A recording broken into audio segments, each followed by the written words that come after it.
ఇప్పుడు నిన్న అంటే జనవరి 13వ తేదీన తిరుమలలో 2 ప్రమాదాలు జరిగాయండి. నిన్న ఉదయం తిరుమల కొండపైన లడ్డూ కౌంటర్ బిల్డింగ్లోని 47వ లడ్డూ కౌంటర్లో ఉన్న కంప్యూటర్లో షార్ట్ సర్క్యూట్ అయ్యి మంటలు వచ్చాయి. భక్తులు భయంతో పరుగులు తీశారు. కానీ సమయానికి టీటీడీ సిబ్బంది అక్కడ మంటలను ఆర్పేయడంతో ప్రమాదం తప్పింది. ఎవరికీ కూడా ఎటువంటి గాయాలు అవ్వలేదు.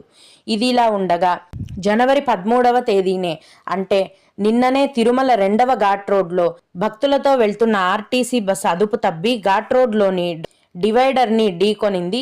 దీంతో బస్సులో పలువురు భక్తులకు స్వల్పంగా గాయాలనేవి అయ్యాయి. క్రష్ బ్యారియర్ అనేది గట్టిగా ఉండడంతో బస్సు రోడ్డుపై నిలిచింది. లేదంటే లోయలో పడే ప్రమాదం జరిగేదని భక్తులు తెలియజేశారు. ఇవండి నిన్న తిరుమలలో జరిగిన ప్రమాదాల యొక్క పూర్తి వివరాలు. ఇక కొందరు శ్రీవారి భక్తులు అడిగే ముఖ్యమైన దర్శనానికి సంబంధించిన సందేహాలు